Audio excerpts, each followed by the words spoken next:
오늘 말씀의 제목은 교회의 관심입니다. 교회가 마땅히 가져야 되는 관심에 대해서 우리가 많이 생각해 보지 않고 지나가는 경우들이 꽤 있습니다. 오늘 우리가 우리 스스로에게 그 질문을 해볼 수 있기를 원하고요. 교회라는 차원에서 조금 더 범위를 좁혀서 나 스스로에게도 같은 질문을 한번 해보면 좋을 것 같습니다. 교회가 혹은 성도가 마땅히 가져야 하는 관심은 무엇일까? 이렇게 제가 관찰한 결과 우리가 코로나 시즌과 또 포스트 모던 자유주의 시대를 사는 교회 혹은 성도의 관심은 많은 경우에 안타깝지만 지나치게 인간에게 가 있는 경우가 굉장히 많이 있는 것 같아요. 세상에서 칭찬받을 만한 그런 곳들. 근데 세상이라고 하는 것은 사실은 우리 눈에 보이는 것들이고 다른 사람들이거든요. 그래서 그런 것에 많은 관심을 가져서 그것을 위해서 우리가 무엇을 해야 할지, 어떤 모양을 만들어 갈지에 대해서 고민하고 애쓰고 노력하고 서로 격려하는 그런 모습을 많이 보게 됩니다.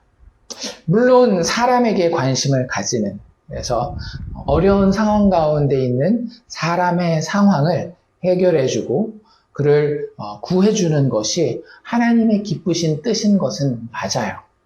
하지만 하나님은 우리를 볼 때에 눈에 보이는 상태로만 보시는 분은 아니잖아요. 그렇죠? 하나님은 우리의 마음을 보시는 분입니다. 우리의 육체는 어쩌면 굉장히 가변적인 것이에요. 우리의 육체는 우리가 6살 때의 육체가 진짜 우리의 육체입니까? 우리가 60살이 되었을 때의 육체가 우리의 진짜 육체입니까?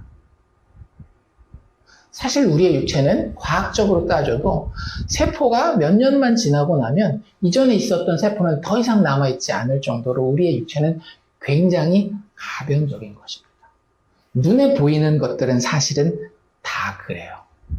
그래서 하나님이 우리를 구원하는 것을 기쁘시게 여긴다라고 했을 때에 우리는 그것을 지나치게 우리 눈에 보이는 것에 대한 관심으로 치환해서는 안 된다라고 하는 거죠. 그래서 다시 한번 우리의 원래 질문으로 돌아간다라고 한다면 교회가 가져야 되는 관심은 무엇인가? 혹은 우리가 성도로서 가지는 관심은 무엇인가라고 하는 질문을 가질 때에, 그래서 그것을 통해서 우리 스스로를 살필 때에 눈에 보이는 것에 우리의 관심을 가지는 것은 위험할 수 있겠구나라는 생각을 하면 좋을 것 같습니다. 하나님이 죄인을 어려운 상황에서 구해내는 것을 기뻐하시는 것은 사실이지만 그것은 우리 자체에 우리가 이런 육신을 가지고 있는 이런 현존하는 상태가 어떤 자격과 권리, 가치를 가졌기 때문이 아니라 사실은 이 모든 우주 만상과 하나님의 형상대로 지으신 인간을 향한 하나님의 은혜와 사랑 때문에 하나님은 우리를 죄 가운데에서 구원하시는 것을 기뻐하시는 거예요. 그래서 하나님이 인간을 도와주기를, 인간의 문제를 해결해 주기를, 좀 더 영적인 표현으로 한다면 인간을 구원해 주시기 원하는 이유는 그 주체가 하나님으로서 하나님 스스로의 영광을 위해서라고 하는 사실을 우리는 기억해야 합니다. 인간이 잘 되는 것이 최종적인 목표나 우리가 보기 원하는 마지막 모습이어서는 안 된다라고 하는 거예요. 그런 것들이 과정 가운데에 체험될 수는 있습니다. 하지만 꼭 기억하십시오. 하나님이 계시를 통해서 드러낸 하나님에게 가장 좋으며 인간에게도 최선인 것은 무엇인가 하면 하나님 자신의 영광이라고 하는 거예요. 때로는 그 과정에서 우리의 눈에 보이는 것은 우리의 기대치와 다를 수 있다라고 하는 사실을 알고 우리가 인생을 살아가면서 혹은 교회 공동체로서 이 교회됨이라고 하는 이 과정에서 어떤 것에 관심을 가져야 할지에 대한 답을 찾아가면 좋겠다라고 하는 생각을 합니다. 어쨌든 오늘 사도행전 6장 말씀을 보면 초대교회의 관심이 어디에 있었는지가 굉장히 분명하게 드러나는 것을 볼 수 있습니다. 제가 굳이 길게 설명을 하지 않아도 방금 짧은 1절에서 15절까지를 읽는 것을 통해서도 초대교회의 관심은 이것이었겠구나라는 것을 우리는 어렵지 않게 알 수 있어요. 그래서 그것을 우리가 다시 한번 이렇게 차근차근 곱씹으면서 나눌 수 있기를 원하는데요. 배경은 이렇죠. 초대교회에 문제가 생깁니다. 교회가 이런 일이 없었으면 좋겠는데 하는데 교회는 꼭 이런 문제가 있어요. 우리가 가장 이상적이라고 생각하는 이 초대교회, 그 초대교회 중에서도 뭐 고린도 교회나 이런 교회가 아니라 첫 번째 교회인 예루살렘 교회에서도 이런 문제가 있었습니다. 어떤 문제였죠? 구제하는 것이 있었어요. 그래서 구제하는 것을 행하는 과정 가운데에 사람들 사이에 갈등이 생깁니다. 우리 정직하게 이 부분도 짚고 넘어갑시다. 교회는 가난한 자들을 불쌍히 여깁니까? 안 여깁니까? 불쌍히 여겨요. 그런데 많은 교회의 관심은 어디에 있는가 하면 전도라고 하는, 선교라고 하는 명목을 붙여서 밖에 있는 사람들한테 어떻게 해서든지 잘 보이는 것에 많은 초점을 맞추고 있습니다. 그래서 어떻게 해요? 교회 밖에 가난한 사람들, 교회 밖에 어려운 형편에 있는 사람들, 세상에 뉴스에 나와서 이런 사고가 났다, 이런 자연재해가 났다 하는 데에 교회들은 상당히 많은 관심을 가지고 거기에 많은 에너지와 물질을 투자합니다. 그런데 초대교회에 가난한 자들을 불쌍히 여기는 모습을 자세히 한번 살펴보세요. 로마에 화재가 났다더라. 우리 로마에 그 화재 난 사람들을 그냥 generally, 그냥 일반적으로 다 봐서 우리가 그들을 돕기 위해서 모금을 해가지고 그 로마 거기서 그 당시에는 비영리 단체가 없었을 테니까 로마 그 황제 정부에다 갖다 줍시다. 그런 얘기들 해요, 안 해요? 안 해요. 초대교회의 모든 구제의 초점은 우리가 받아들이기 싫을런지 모르겠지만 그렇게 해가지고는 우리 좀 세상 가운데에 나쁜 모습으로, 이기적인 모습으로 비칠지도 모르는데 라는 걱정이 될런지는 모르겠지만 어쨌든 그때 일어났던 현상을 관찰하면 초대교회는 어디에?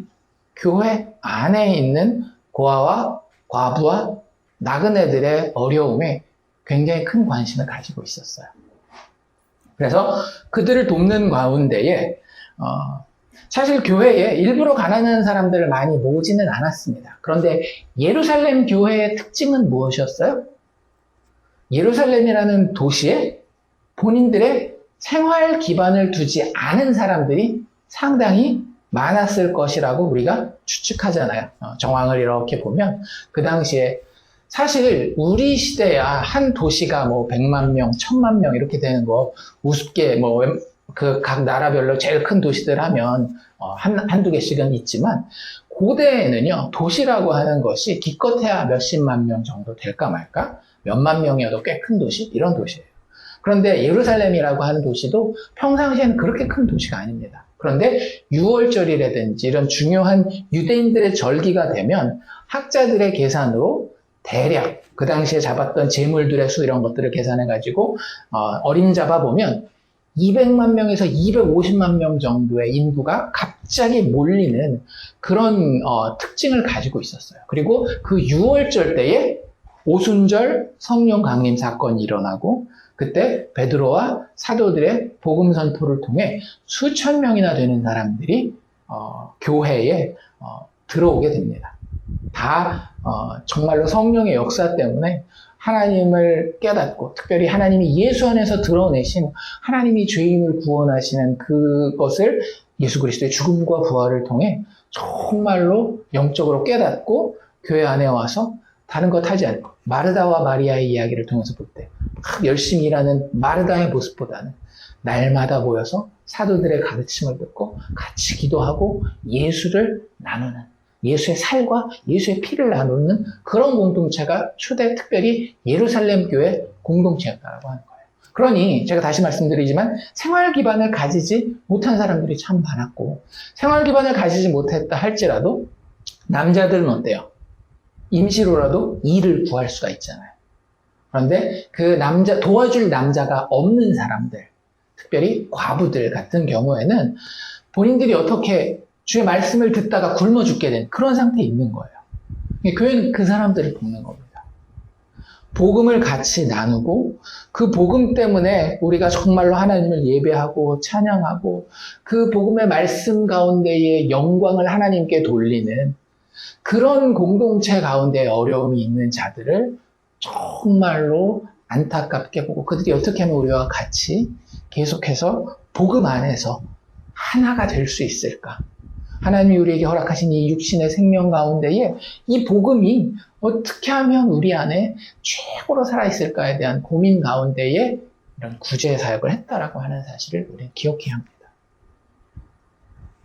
어쨌든 사람 수가 늘어나면은요, 어디서든지 행정적인 문제, 인간관계 문제가 발생하기 마련이고요.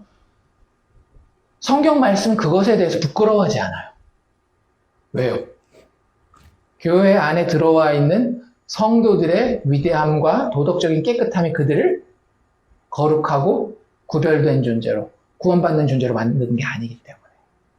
그래서 그 고린도 전서에 나오는 그런 어떤 도덕적인 타락의 모습이라든지, 여기 나와 있는 이렇게 서로가 쉽게 얘기하자면 당파를 만든 것처럼 보이잖아요. 헬라파, 히브리파 막 이래가면서. 이런 사람들의 어떤 서로 원망하는 모습은 교회에 있을 수 있는 문제라는 사실을 우리는 기억해야 합니다. 뭐 이게 좋다 이런 얘기를 하는 건 아니지만 성경은 굉장히 현실적이라고 하는 거예요. 그런데 아까도 얘기했지만 이런 것조차도 다 눈에 보이는 거기 때문에 가변적인 거예요. 세상에는요, 눈에 보이는 것 중에 영원한 건 없어요.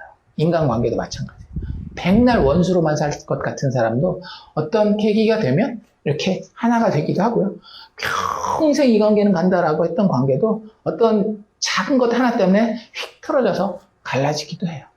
눈에 보이는 것들은 다 그런 것들이기 때문에 이런 것들로 우리는 심지어는 교회 안에서도 크게 놀랄 필요가 없다라고 하는 겁니다. 어쨌든 뭐 다시 이야기를 잘 정리해드리면 헬라 계열 유대인들이 있었고요. 히브리 계열 유대인들이 있었어요. 헬라 계열들은 헬라 말을 많이 쓰는 이쪽에 넘어온 사람들이겠죠. 그 예루살렘에 이 자기들의 어떤 생활에 터전을 두지 않았던 사람이기가 쉬울 것 같아요. 그렇기 때문에 주로 헬라 문화에 많이 젖어 있는 그런 사람들. 한국식으로 얘기를 하자면 그 한인교회에서 2세들, 1.5세들 이런 정도라고 보시면 될 것 같고요. 히브리파 사람들은 그 당시에는 히브리 말은 죽은 언어였습니다.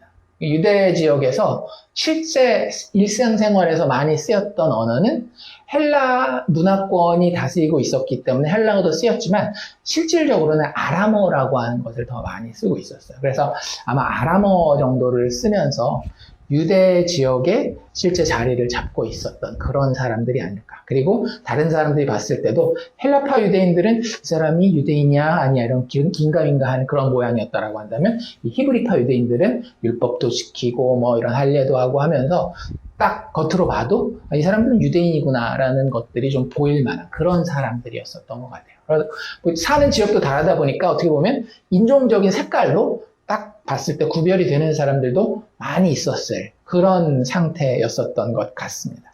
그런데 헬라파 사람들이 봤을 때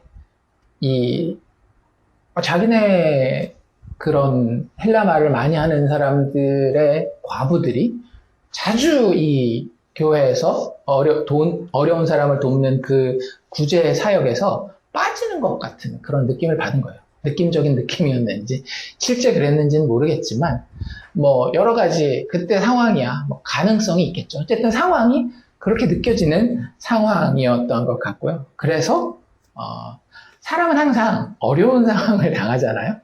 좀 힘든 상황, 좀 내가 원치 않았던 어떤 그런 상황을 맞이하면 가지게 되는 어떤 기본적인 방향성이 있어요. 그게 뭐예요? 원망의 대상을 찾습니다. 내가 잘못해서 그런 게 아니라 다른 누군가가. 때로는 그게 정당할 수도 있고 아닐 수도 있는데 어쨌든 성향이 그렇다라는 거예요. 안타깝게도 그게 지금 어디서 일어나고 있다라고요? 교회 안에서 일어나고 있다라고 하는 거예요.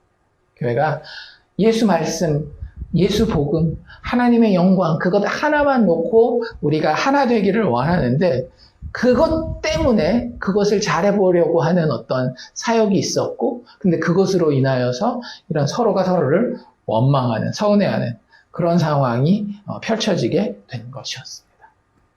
자, 교회는 이런 상황에서 어떻게 반응해야 할까요? 이런 것들에 대한 답을 여기서 찾을 수도 있겠는데 앨리스터 백 같은 경우에는 여기서 교회가 하지 않은 것을 4가지로 이야기를 하더라고요. 흥미로워서 제가 간단하게 소개를 해드리는데 교회가 하지 않은 것 첫 번째는 무엇인가 하면 민주적인 회의를 하지 않았다라고 하는 겁니다. 제가 회의 얘기 가끔씩 하잖아요. 그 교회에서 회의가 필요 없다는 아니지만 현대사회를 살면서 우리가 민주주의라고 하는 이 정치 시스템을 너무 막 우상시하고 신격화하는 경우가 많이 있어요. 교회는 사실은 민주주의입니까? 아니면 그 왕정입니까?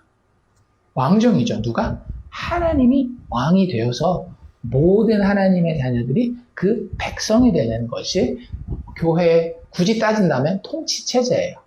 어쨌든 요즘 사람들이 교회에서 어떤 이슈들이 교회 내에 문제가 생기면 제일 먼저 하려고 하는 것은 회의일런지 모르겠는데 그런 민주적인 회의를 초대교회는 하지 않았다라고 하는 겁니다. 회의 소집하지 않았다라고 하는 거예요.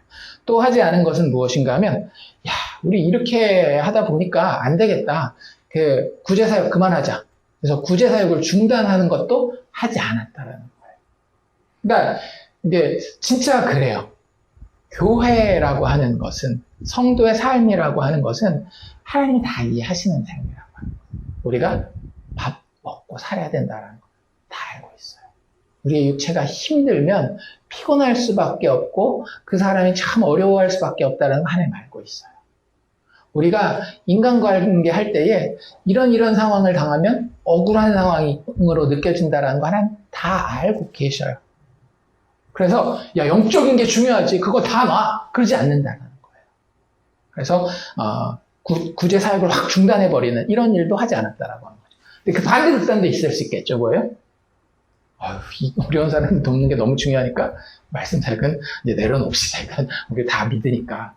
근데 그런 교회가 제가 봤을 때는 너무 많아요. 진짜 많은 사람들이 이게 근데 되게 오래된 현상이에요. 그 서구교회에서 200년 이상 된 현상이고 한인들 교회에서도 한국이 됐건 여기가 됐건 한 벌써 30년 이상 50년 가까이 이런 현상이 일어나는데 우리에게는 더 이상 교리가 중요하지 않습니다. 우리에게는 더 이상 그 진리가 중요하지 않습니다. 우리에게 중요한 것은 kindness, 친절함입니다. 그래야 우리가 세상을 구원하고 세상을 돕고 그럴 것 아닙니까? 그렇게 이야기하는 목사님들이 신학자들이 너무나 많다라고 하는 거죠. 그 사람들은 더 이상 복음은 단순한 거 아닙니까? 예수 믿고 하나님 앞에 우리가 신앙을 고백하고 그러면 되는 거지. 진짜 중요한 것은 우리의 삶에서 얼마나 착한 삶을 살아내느냐. 그것이 정말로 다른 사람들을 구원하고 전도하고 선교하는 데에 중요한 것입니다. 이런 이야기를 하는 경우가 참 많다라고 하는 거예요. 근데 초대교회는 그랬다 안 그랬다? 그러지 않았다라는 거예요. 말씀 사역 중단하지 않았습니다. 또 하지 않은 것 마지막 4번째는 뭔가 하면 그냥 그대로 갑시다.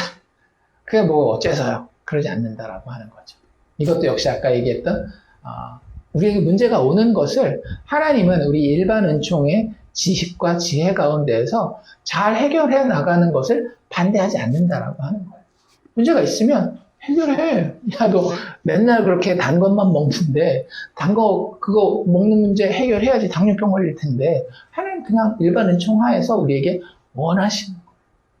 뭐 엄청나게 원한다 이런 것까지는 아니겠지만 자연스럽게 그러니까 이렇게 생각하면 돼요. 일반적으로 경찰 아저씨가 혹은 그 재판장 판사분이 혹은 의사가 그 나쁜 거다 하지 마라 하는 거는 그냥 나쁜 거니까 안 하고 고치면 된다라고 생각하면 되는 거예요. 우리가 육체를 가지고 사는 삶에 대해서.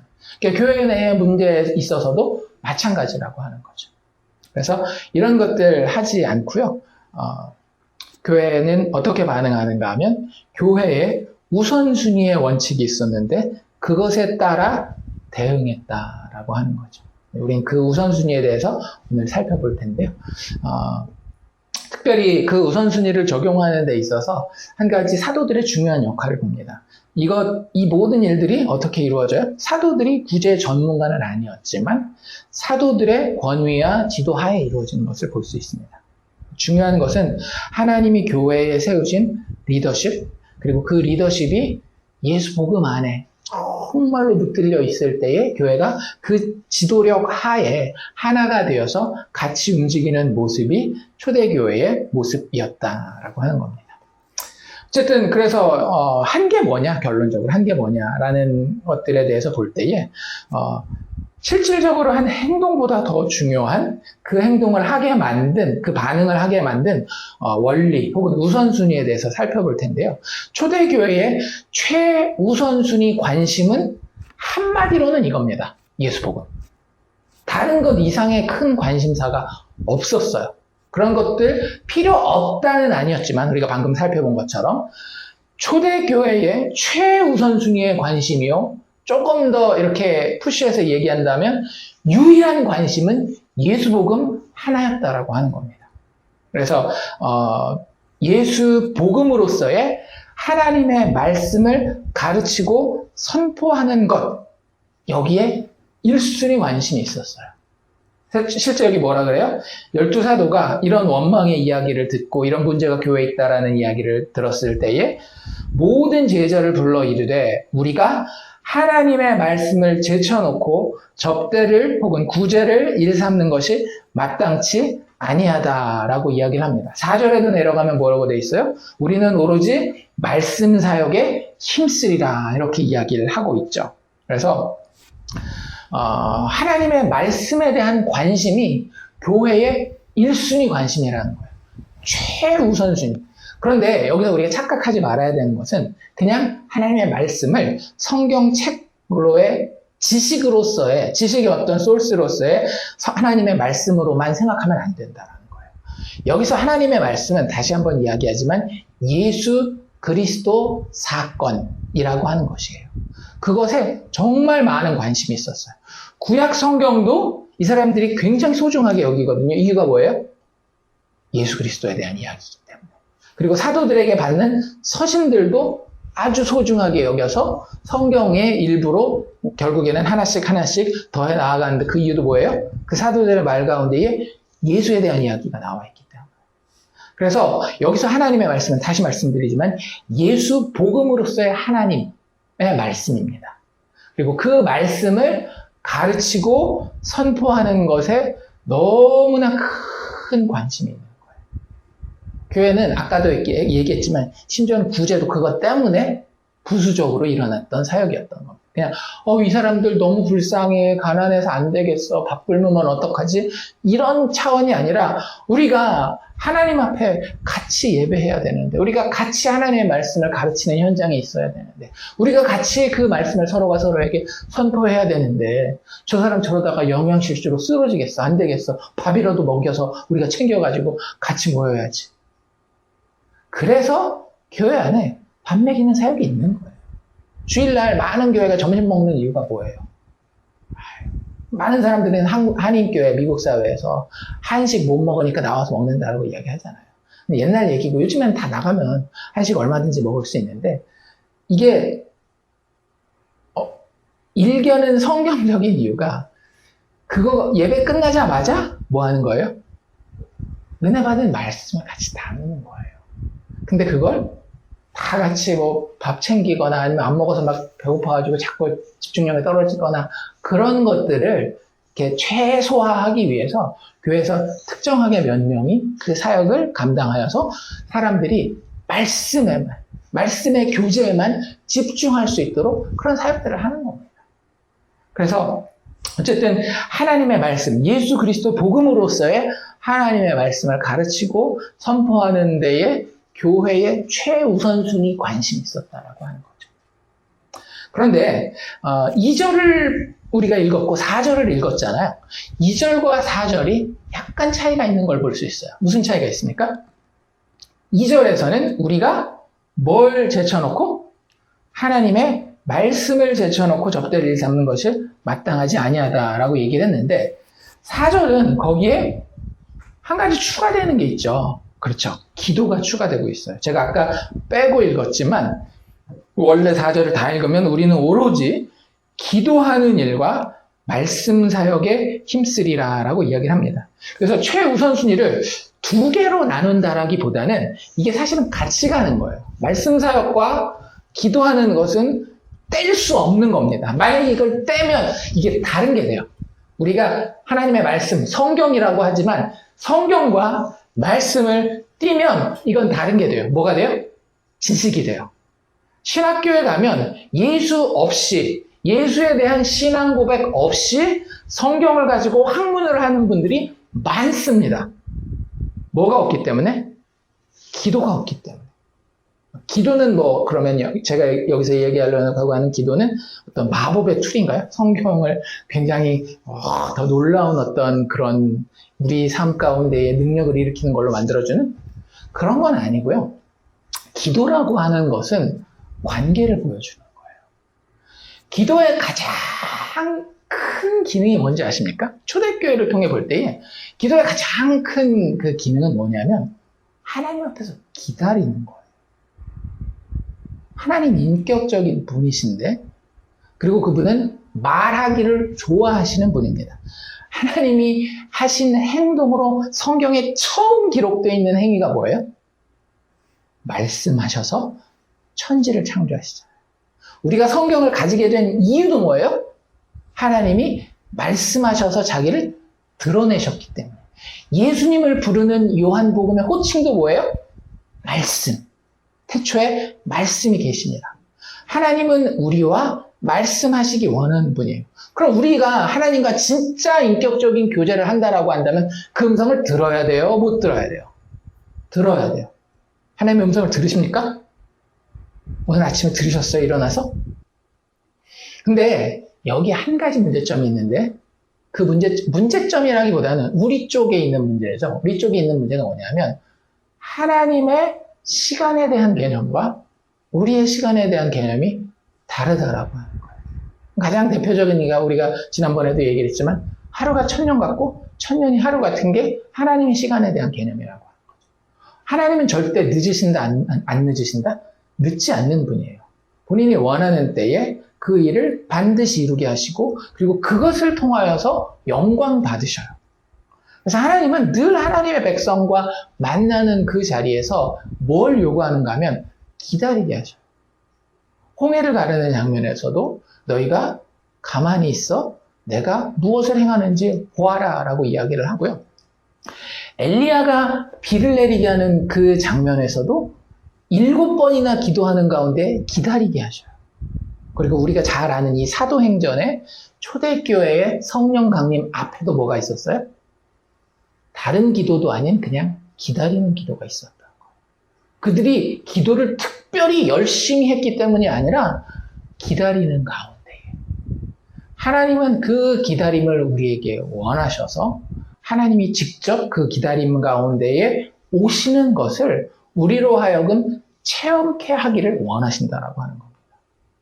그랬을 때에 우리는 나에게 지금부터 일어나는 이 일은 나의 것이 아니요 나의 학습과 나의 노력을 통해 사람의 설득을 통해 사람의 감동을 통해 이루어진 일이 아닌 하나님이 직접 살아있는 인격체로서 내 삶과 내 영혼 가운데에 내 육체 가운데에 내 주변과 환경 가운데에 우리 교회 가운데에 직접 살아 역사하시는구나 라는 것을 깨달을 수 있게 되는 거예요. 이것을 다른 말로 성령 충만이라고 이야기합니다. 그래서 여기서 기도는 단순히 우리의 하나님 앞에 나아가 하나님 이제는 내가 이 말씀 잘 깨달을 때가 됐죠. 이런 일이 일어날 때가 됐죠. 이제 해주세요 라고 하는 nagging, 하나님을 쪼르는 그런 의미가 아니라 진짜 모든 주권을 내려놓고 하나님 말씀하시는 분임을 내가 압니다. 하지만 하나님의 때가 언젠지는 모르지만 주님 기다리라고 하셨사오니 제가 그때까지 기다리겠습니다. 믿음의 사람들이, 특별히 현대교회의 믿음의 사람들이 이거에 너무 약해요. 왜? 늘 내가 원하면 반응이 착착 내가 원하는 때 나타나니까. 특히 이 스마트폰의 시대에는 그런 성향이 훨씬 더 진해졌죠. 제가 지난번에 기도원에 대한 이야기를 했었던 이유가, 우리가 그런 시간이 필요하지 않겠느냐라고 말씀드렸던 이유가 그런 거예요. 우리에게는 너무나도 하나님을 기다릴 만한 여유가 없어요. 왜냐하면 답을 즉각 주는 것들이 우리 주변에 너무나 많이 있기 때문에. 말세에 너희가 믿음을 보겠느냐라고 하는 예수님의 그 말씀이 여러 측면에서 해석되고 적용될 수 있겠지만, 이런 부분이 저는 하나라고 봐요. 정말로 주님을, 하나님의 음성을, 그분이 나에게 다시 한번 당신의 뜻을 밝히 드러내시고 그분의 권능이 내 안에서 현실이 되는 그 현장을 향해 기다릴 수 있는 그런 기도를 우리가 하고 있는지, 할 수 있는지에 대한 질문을 우리가 많이 해봐야 합니다. 어쨌든 초대교회는 예수의 약속한 성령을 의지하고 힘입기 위해서 기도하는 일, 이게 그 성령이 도와주지 않으면 똑같은 사도들, 같은 인물이지만 어때요? 실수하고 좌절하고 넘어지고 그래요. 그들이 위대했던 것이 아니라 그들을 사용하신 하나님이 위대하신데, 하나님이 그들을 사용하시는 방법은 그들로 하여금 예수님이 약속하신 그 성령을 의지하고 힘입기 위해서 기도하는 자리에 앉았을 때에 하나님이 그것을 이미 계획하셔서 그 계획 가운데에 그들의 기다림을 통해 성령의 충만함을 그들로 하여금 체험하게 하는 것입니다. 그래서 다시 한번 이야기 드리지만, 아까 우리가 처음 얘기했던 하나님의 말씀이라고 하는 것은 그냥 그대로, 이 글자 그대로 이 책으로만 있다라고 한다면 사실은 아무것도 아닌 학습의 대상이에요. 그냥 어떤 논리를 이루기 위한 그 어떤 논리에 대한 서포팅 그 레퍼런스 밖에는 안 되는 거죠. 근데 이것이 살아있다라는 것이 정말로 우리에게 체험되는 유일한 길은 무엇인가 하면 기도 가운데에, 영적으로 죄인은요 절대 학습이나 설득이나 친절에 의해서 하나님의 진리와 하나님의 생명을 깨달을 수가 없어요. 그래서 하나님이 초대교회에 그것을 가르쳐 주셨고, 사도들은 그걸 오순절 성령 강림을 통해서 깨달았기 때문에 본인들이 이 교회에서 예수의 증인으로 그 역할을 제일 잘 감당하기 위해서는 예수와 3년 동안 같이 먹고 마신 예수의 택한 제자로서 그 사명을 감당하는 유일한 길은 말씀 붙들 뿐만 아니라 그 말씀이 정말로 오늘도 살아서 내 것 되도록 성령이 충만하도록 그 성령을 받기까지 기다리는 그 기도의 자리였다라고 하는 거죠. 여기 보니까 그 기도가 시간이 걸렸을 것 같아요? 안 걸렸을 것 같아요? 걸렸을 것 같지 않나요? 왜냐하면 하나님의 말씀은 구약 성경이고 예수님이 하셨던 말씀이고 이거 다 사도들 머릿속에 남아있겠죠. 근데 성령을 체험하는 것은 시간이 걸렸던 것 같습니다. 왜? 뭘 보면 알 수 있어요? 구제하는 일, 얼마든지 내가 그 나머지 일 최소한으로 줄이고 누구 사람 명단 뽑아가지고 막 해가지고 하면 충분히 시간 좀 더 들이면 할 수 있을 것 같은데, 그거 할 시간을 투자하면 뭐 할 시간이 없어지는 거예요? 기도할 시간이 없어지는 거예요. 그런데 그게 5분, 10분 기도하고 끝나는 거였으면 구제하는 일에 방해가 됐을까요? 안 됐을까요? 안 됐을 거예요. 그런데 기도하는 것이, 만약에 기도하는 것을 계속 한다라고 한다면 구제하는 일에 심히 방해가 될 게 뻔히 눈에 보이는 상황만큼 사도들은 기도하고 있었다라는 거죠. 이해가 되세요? 그러니까 성경은 우리에게 숫자를 주진 않습니다. 근데 원리와 방향성은 계속해서 알려주고 있어요.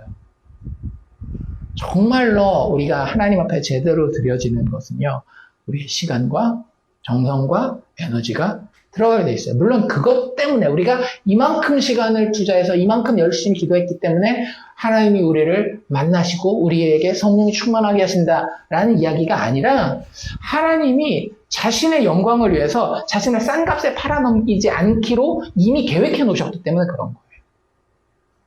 우리가 하나님을 싸구려 취급하는데 그 자리에 하나님 탁 나타나셔가지고 하나님의 영광을 보여주신다. 하나님 우습네, 내가 요만큼만 해도. 그런 자리가 되도록 하나님은 아예 태초부터 계획과 그림을 그리지 않으셨다고 하는 거예요. 그래서 우리의 정성에 대한 이야기가 아니라 하나님의 영광의 크기에 대한 이야기로 생각하시고 우리의 기도의 방향성과 어떤 각오들은 하면 좋을 것 같다라는 생각이 듭니다. 그 기도를 통한 성령의 충만함이 있어야만 우리가 누구를 깨달을 수 있어요? 예수를 깨달을 수 있는 거예요. 우리 스스로한테도 그런 경험들 많이 느끼지 않나요? 어떤 때는 예수님이 하나님이시지만 이 땅에 오셔서 나를 위해 죽어주셨다라고 하는 것이 너무나 감격스럽고 눈물이 줄줄줄줄 흘러서 그걸 멈출 수 없을 때가 있어요. 그렇죠? 그런데 어떤 때는 그래, 예수님이 이 땅에 하나님으로서 오셨지. 그리고 나를 위해 죽으셨지. 그리고 다시 살아나셨지. 나도 나중에 그 예수님 부활하신 것처럼 다시 부활해서 영원토록 하나님과 천국에 있을 거야. 그게 머릿속으로는 하나도 틀리지 않게 쫙 나오지만 내 마음 가운데는 내 진심이 같이 동하지 않는 그런 상황을 많이 느끼지 않나요? 그렇기 때문에 성령의 역사가 예수 복음의 드러남에 있어서는 필수적이라고 하는 거예요. 그래서 이 두 가지를 뗄 수가 없는 거예요.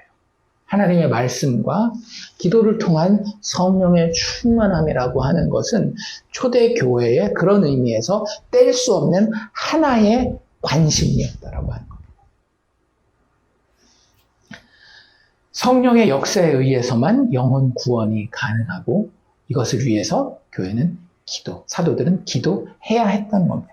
하나님이신 예수께서 사람의 몸을 입고 이 땅에 오시어 약속된 대로 죄인을 위해 죽으시고 지금도 오직 성령 안에서만 그 믿음을 고백하는 택자들을 구원하고 계신다라고 하는 사실을, 그 감격을 초대교회는 가장 중요하게 여기고 그것에 그들의 모든 관심을 쏟았다라고 하는 사실을 우리는 기억하면 좋겠습니다.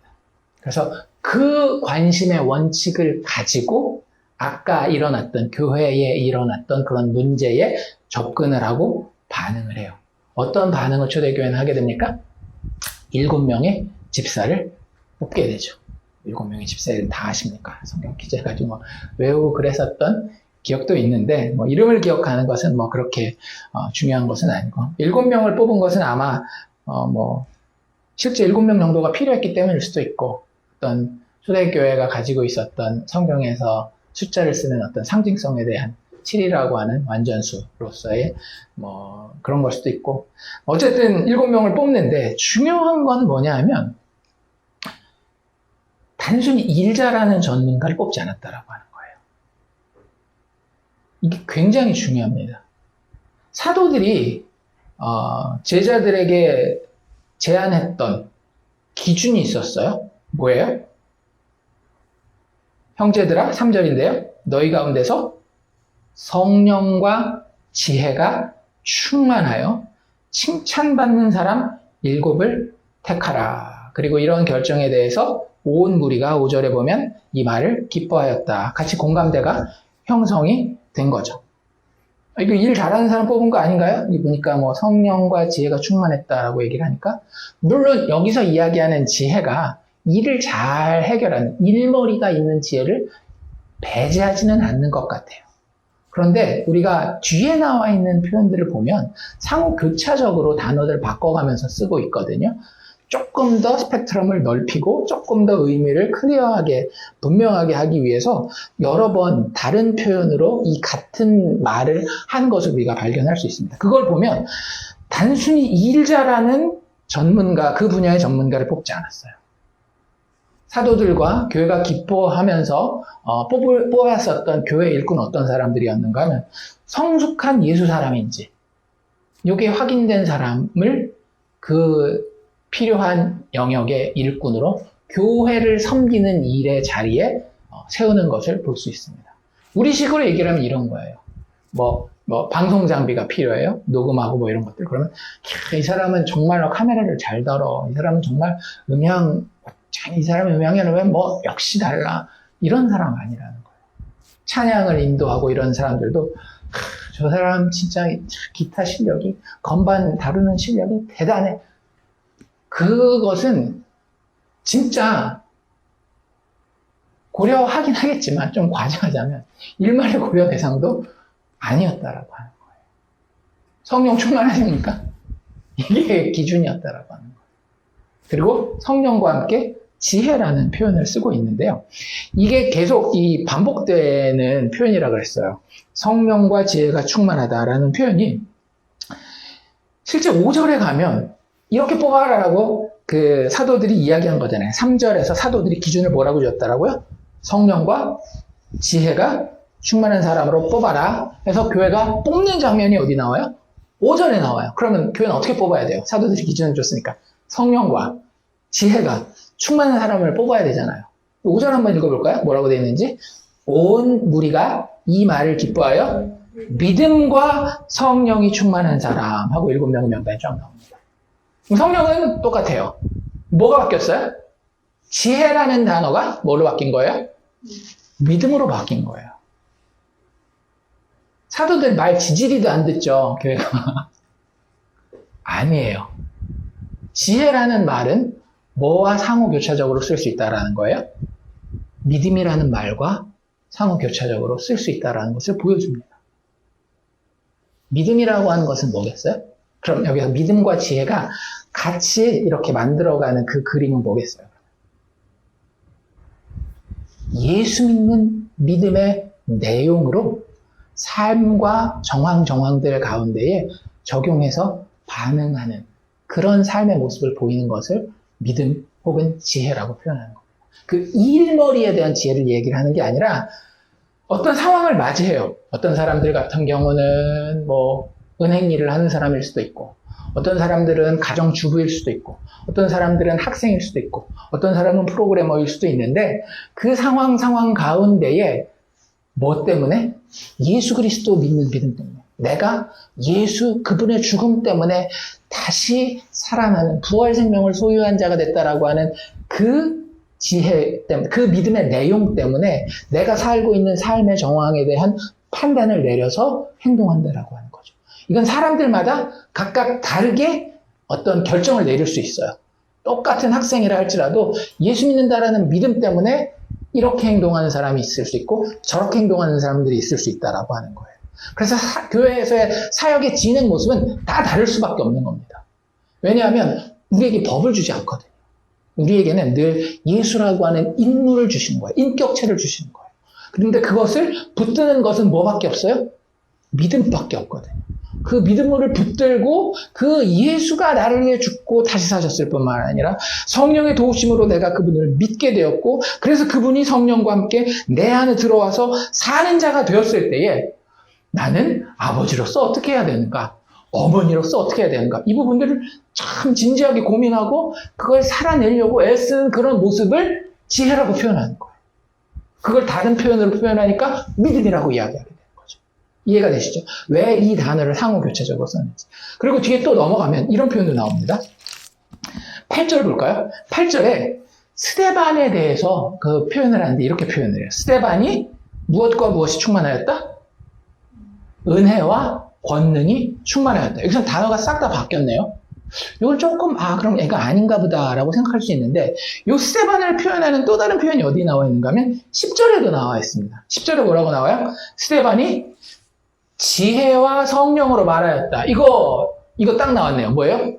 사람 잘 뽑았네. 그쵸? 사도들이 얘기한 딱 그 기준이잖아요. 뭐예요? 지혜와 성령이 충만하여 칭찬받는 사람 뽑으라 그랬잖아요. 보니까 딱 그러네요. 그쵸? 지혜와 성령으로 말하는 스데반. 늘 8절에서 뭐라고 얘기를 했다라고요? 은혜와 권능이 충만하였다. 이것도 사실은 같은 내용을 이야기를 하는 거예요. 권능은 사실은 뭐를 바꿔서 대신 쓴 단어일까요? 앞에 나와 있었던 표현들이랑 비교해 본다면 너희가 오직 성령이 너희에게 임하시면 너희가 권능을 받고, 성령은 뭐의 유사어예요? 동의어예요? 여기서는 권능의 동의어예요. 그러니까 성령이 충만한 거예요. 권능이 충만하다라고 하는 거예요. 우린 자꾸 권능 충만하면 뭘 생각해요? 신비로운 기적들을 행하는 걸 이야기를 하는데 아니라니까요. 성령이 충만한 건 예수가 더 현실로 실제적으로 느껴지는 거. 그래서 실질적으로 7장 55절에도 가면 스데반이 성령이 충만하여 하늘을 우러러 하나님의 영광과 및 예수께서 하나님 우편에 서신 것을 현실로 보게 되잖아요. 그러니까 그런 성령의 충만한 것, 그러면 삶을 사는데 다른 사람들은 다 어떤 기준으로 살아요? 눈에 보이는 것 가지고 그 기준으로 살잖아요. 그럼 세상은 우리를 항상 억압하고 두렵게 만들고 비굴하게 만드는데 우리는 뭘 보고 사는 거예요? 다른 사람들은 눈에 보이지 않지만 지금 하나님 우편에 계신 예수 그리스도 부활하신 왕을 바라보면서 사니까 눈에 보이지 않는 그분을 바라보면서 사니까 다른 사람들이 봤을 때는 그 사람이 세상 사람들이 하지 않는 용감한 짓을 하고 앉아있네? 권능이 있네? 그리고 그 사람이 사는 삶의 방식은, 그리고 그 사람이 다른 사람들을 성령 안에서 함께 이끌어서 같이 삶을 살아가는 방식은 삶을 살리는 방식이더라는 거예요. 예수님의 부활을 닮은 모습으로 우리 지난번에 권능에 대한 이야기 했잖아요. 사는 권능과 살리는 권능을 가지고 삶의 모습 자체가 달라지는 그런 모습을 보기 때문에 그걸 권능이라고 이야기를 하는 거예요. 그런데 그 권능은 어디서 온다? 오직 성령이 너희에게 임하시면 너희가 권능을 받는다라는 거죠. 그래서 여기서 8절에 이야기하는 권능이라는 단어는 이 앞에 이야기했던 성령이라는 단어를 잠시 교체해서 쓴 것입니다. 사람 제대로 뽑은 거예요. 사도들이 뽑으라는 대로 뽑은 거죠. 그러면 그 앞에 단어 은혜는 뭘 대신한 단어겠어요? 지혜와 믿음을 대신하는 단어예요. 왜 이게 동의어가 될 수 있을까요? 우리 믿음에는 내용이 있습니다. 그 내용이 뭐예요? 예수 그리스도. 예수 그리스도 십자가 사건의 핵심은 뭡니까? 하나님의 은혜예요. 너희가 너희 능력으로 구원받을 수 없어. 내가 친히 육신을 입고 너희에게 내려가서 너희 손을 붙들고 내가 너희들이 죽어야 되는 그 자리에서 죽지 않는 한은, 내가 그렇게 은혜를 베풀지 않는 한은 너희들의 삶 가운데 소망이 없단다. 그 은혜로 너희가 살기를 원한다. 이게 예수 복음의 지혜 아닙니까? 그것이 우리의 믿음의 내용 아닙니까? 그래서 은혜라는 말을 쓰는 거예요. 그래서 그 예수 믿는 믿음의 내용, 지혜요, 믿음의 대상이요, 은혜의 결정체가 되시는 그 모습을 가지고 삶을 사는 거예요. 사람을 대할 때도, 내가 내 스스로를 판단할 때도, 인생의 마지막 그림을 그릴 때에도 하나님의 은혜가 나의 노력이 아닌, 나의 업적이 아닌 하나님의 예수 그리스도를 통한 그 은혜가 모든 것을 결정한다라는 그 관점으로 오늘을 살아가는 거죠. 그 사람 세상 사람들이 봤을 때에 5년 지나고 10년 지나면 지혜로운 사람처럼 보입니다. 그리고 교회 안에서는 당연히 그게 지혜로운 모습으로 먼저 발견되죠. 이해되시죠? 그리고 그게 진짜 믿음의 내용을 잘 보여주는 거예요. 하나님의 예수 그리스도를 통한 은혜. 그 은혜와 권능이 충만하였다라는 거죠. 스테반. 이런 사람을 뽑았다라고 하는 거예요. 단순히 일 잘하는 사람이 아니라 성숙한 예수 사람. 다른 말로 또 바꾼다라고 한다면 예수의 영에 충만한, 성령 충만한 사람들을. 그래서 성령에 충만했다는 게 기적에 매인 그런 사람들이 아니라 뭐에? 예수 복음의 메시지, 내용이 있는 것. 우리의 믿음의 내용, 하나님의 은혜, 예수를 통해 하나님이 베푸신 그 은혜를 마음속에 깊이 품었는데 그게 내 노력으로 되지 않지만 성령께서 오셔서 현실이 되게 만들어버린 그런 사람들. 그래서 그게 다른 사람들이 보기에도 증명된, 여기 뭐 칭찬받는이라는 표현이 있는데 이 칭찬받았다라고 하는 표현이 사실은 성경 원어에는 원래 1차적인 뜻은 뭐냐면 증언하다, 증명하다 이런 뜻이거든요. 그러니까 증명된 사람들 이런 뜻이에요. 뭐가 증명됐어요? 이 사람 믿음의 내용이 있구나. 그런데 이 믿음의 내용이 단순한 지식이 아니라 성령께서 그걸 현실이 되게 만든 그런 사람이구나 라는 걸 보게, 그 주변의 믿음의 공동체를 통해서 보게 된 그런 사람들을 뽑았다라고 하는 거죠. 구제를 잘하는 구제 전문가 뽑았다? 아니라고요. 교회는 그냥 이런 사람들 뽑으면 돼요. 뭔가 일을 해야 될 때가 있잖아요. 그게 우리가 볼 때는 영적인 일처럼 보일 수도 있고, 아니면 교회 안에서 하는 일이지만 상당히 육적인 일인 것처럼 보일 수도 있고, 예를 들면 주방공사 같은 거 얼마나 그 영적이지 않은 일처럼 보여요. 근데 그것마저도 누굴 맡겨놔야 된다라는 거예요? 이런 사람들, 성숙한 예수 사람, 예수의 영으로 충만한 사람, 예수 복음 가운데에 기쁨을 느끼는 사람들. 그렇지 않으면 어때요? 내가 20년 동안 이 교회에서 밥하면서 섬겼는데 나를 이렇게 서운하게 대할 수가 있겠습니까? 그런 결말을 맞이하게 될 수밖에 없는 거예요. 아무리 그분이 밥을 뭐 장금처럼 대장금처럼 맛있게 만들어도 그건 소용없는 거예요. 밥이 좀 맛이 없고 맨날 라면밖에, 우리 교회는 맨날 오면 점심 라면이야.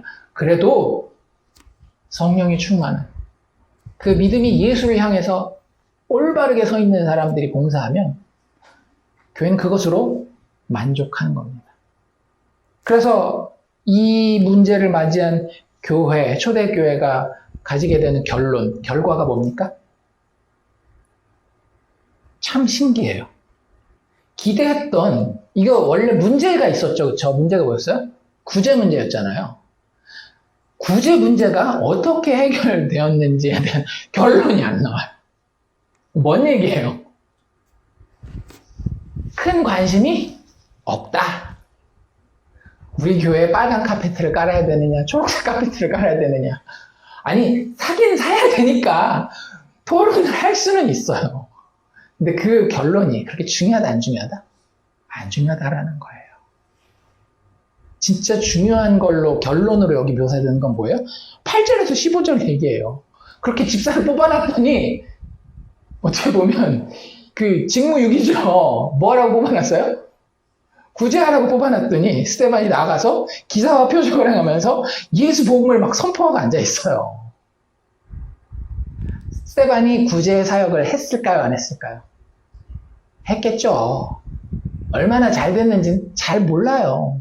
전문가가 아니어서 어떤 사람들에게는 욕먹었을런지도 여전히 원망을 들었을런지도 몰라요. 근데 그건 교회의 큰 관심사다 아니다?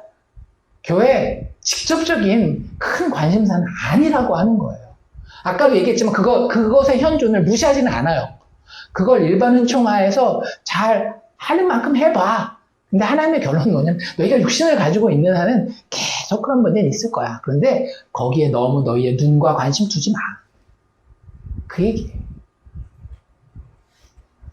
예수를 증거하는 것이 구제하는 것보다 훨씬 더 중요한 이슈로 집사였던, 첫 번째 집사였었던 스데반을 묘사하는 모습에서 그대로 그 그림이 등장하고 있습니다. 아마 이런 이유도 있지 않을까요? 구제를 열심히 해요. 오늘날의 교회가 많이 하는 착각이에요. 우리가 구제를 많이 하면 믿지 않는 영혼들에게 친절을 많이 베풀면 우리는 뭐 할 수 있을 거라고 생각해요? 그 사람의 영혼을 구원할 수 있을 거라고. 신학적으로는 그렇게 고백하지 않죠. 근데 실질적으로는 그렇게 행동하는 경우가 얼마나 많이 있습니까? 그런데 초대교회는 이걸 분명히 알고 있었던 것 같아요. 영혼의 구원은 육체의 필요를 채워주는 구제에 달려있지 않다라고 하는 것을 알고 있었기 때문에 그 구제의 문제를 통해서 뽑힌 7집사 중에 하나인 스데반이라 할지라도 그가 어떻게 멋지게 구제의 사역을 잘 처리해서 교회 내에 원망거리를 없앴는지를 기록하고 있지 않다라는 거예요. 그가 구제를 뽑혔는데 그 사람이 얼마나 성령 충만하든지 가서 예수 복음을 가르치더라. 그 얘기하고 있는 거예요. 그리고 그에게는 성령 충만으로 인한 은사의 아주 활력 있는 발현들이 나타납니다. 그렇잖아요. 은혜와 권능이 충만하여 큰 기사와 표적을 민간에게 행하니. 다시 한번 이야기합니다. 기사와 표적은 기적이 그 핵심이다? 아니라고요. 이것은 잠깐 그들의 attention, 관심을, 시선을 붙잡아서 결국 어디로 가게 만드는 거예요? 목적지에 도달하게 만드는 거예요. 이 사도들이 베풀었었던 혹은 스데반 집사가 베풀었었던 기사와 표적은 궁극적으로 어디를 목적지로 가리키고 있죠? 예수 그리스도. 스데반은 단순히 기적 베푸는 것에 초점을 맞추기 위해서 이 기사와 표적들을 행하지 않았다라고 하는 겁니다. 이 기사와 표적들은 궁극적으로 예수 그리스도를 가리키기 위해서. 그가 하나님의 보내신 그리스도예요. 죄인들의 유일한 소망입니다. 당신들이 인생을 살아가면서 죽을 것 같고 꼼짝도 못하겠는 그 40년 된 안진뱅이 같은 그런 상황에서 드디어 산자가 되어서 하나님 앞에 뛰고 놀며 하나님을 찬양할 수 있는 자가 될 수 있습니다. 라는 그곳을 향해 가리키는, 예수 안에서 그 일이 일어난다라고 하는 것을 가리키는 그러한 역할을 은혜와 권능이 충만한 스데반이 베풀었었던 그 기사와 표적을 통해서 일어났다라고 하는 거죠. 그래서 진짜 스데반이 그런 얘기를 했을까는 7장에 가서 보면 많이 나와 있습니다. 실제 스데반이 했었던 내용의 이야기도 그렇고, 또 오늘 우리가 봤었던 거기도 보면 거짓 증인들이 나와서 스데반을 이렇게 막 증언하는데 내용은 틀린 얘기는 아니에요. 아마 안 봤던 걸 꾸몄다든지 정황을 하고 막 거짓으로 얘기를 했겠지만, 거짓 증인들이 한 얘기들은 뭔가 하면, 야, 이 거룩한 곳과 율법을 거슬러서 말했다. 나사렛 예수가 이곳을 헐고 모세가 우리에게 준 규례를 고치겠다. 뭐 이런 등등 얘기를 하는데, 결국 무슨 얘기를 하는 거예요? 구약과 예수 그리스도의 관계에 대한 이야기를 했었다라는 거예요. 스데반이 은혜와 권능이 충만해서 나가서 한 이야기는 예수 이야기했다라는 거예요. 근데 그 당시에 유대인들이 너무 많이 구약 성경을 오해하고 있으니까, 야, 그 구약이 예수에 대한 이야기를 했던 거야. 그리고 거기 나와 있는 율법, 거기 나와 있는 성전, 그것을 준 모세가 예수와 이런 관계에 있는 거야 라는 이야기를 많이 했었던 것을 지금 요것을 통해서 힌트를 우리가 얻을 수 있다라고 하는 거죠. 이 초대교회의 모습을 우리에게 간단하게 적용을 해봅시다. 이러한 초대교회의 관심은 여전히 오늘날을 살고 있는 우리 교회 성도들에게도 관심이어야 합니다. 이게 우리의 적용 결론이에요. 오늘날의 교회가 과거와 여러 가지 환경이 다를 수는 있어요. 하지만 그 본질이 달라집니까? 그렇지 않아요. 교회라고 하는 것은 세워진 이유가 있습니다. 내가 이 반석 위에 나의 교회를 세우리라. 그 반석이 뭐예요? 베드로의 신앙 고백 아닙니까? 주는 그리스도이십니다. 주는 그리스도시요 살아계신 하나님의 아들입니다. 교회가 지어지는 기초와 이유와 그들이 가져야 되는 모든 관심은 오직 뭐예요? 하나님의 그리스도이신, 죄인들의 유일한 소망이신 예수 그리스도라고 하는 거예요. 오늘 우리 교회는 어떤 관심을 가지고 있는지. 성경은 다시 이야기하지만 우리의 일상과 육체에 필요한 것들이 있다라는 것을 인정해요. 하지만 그 관심이 지나치게 큰 것은 우리가 늘 경계해야 하는 겁니다. 우리의 먹고 사는 문제, 우리의 진로를 결정하는 문제, 우리의 자녀를 양육하는 문제, 이런 것들을 성경이 부정하지 않는다라고. 그리고 그것을 주시는 분도 다 누구라? 하나님이다라고 성경은 진술하고 있어요. 하지만 그런 것들은 다 뭐예요? 눈에 보이는 그림자와 같은 거예요. 성전, 그 자체로 좋은 겁니까? 나쁜 겁니까? 좋은 거예요. 하나님이 모세를 통해서 하나님이 직접 그곳에 임하시겠다라고 성전에 대한, 성막에 대한 그 규례를 주시고, 다윗 왕 때에도 하나님을 그렇게 사랑하여서 자기가 준비하고 아들 솔로몬 때 만들어서 건축해서 하나님이 직접 상징적으로 거하신 곳이 성전 아닙니까? 그런데 그들은 자꾸 거기 계시는 하나님이 아닌, 그 하나님의 은혜와 자비와 사랑이 아닌 무엇에 관심을 가졌어요? 하나님이 주셨잖아 라고 하면서 눈에 보이는 성전에 관심을 가지잖아요. 그래서 우리도 똑같다라고 하는 겁니다. 일상을 살아가면서 눈에 보이는 것에 관심을 가지는 것 하나님이 다 오케이 하시고, 그것도 그렇게 하라고 하나님이 직접 주시는 거예요. 하나님이 안 주셨는데 우리가 가지는 거, 우리가 겪고 걸어가는 길이 있어요? 없어요. 하나님 다 주셨어요. 그런데 하나님은 그것을 주신 이유가 뭐냐면, 그것도 사실은 표적과 기사와 똑같은 이유 때문에 주신 거예요. 뭐 하게 하기 위해서? 예수 그리스도에 대한 관심을 가지게 하기 위해서. 때로는 어떤 사람들은 가족을 통해서, 이렇게 부모와 자식 관계가, 이렇게 남편과 아내의 관계가 예수 그리스도와 나와의 관계를 깨닫게 하시는구나. 이런 것들을 깨닫게 하시고요. 때로는 똑같은 가족을 통해서, 내가 가족을 이렇게 우상처럼 섬길 수 있구나.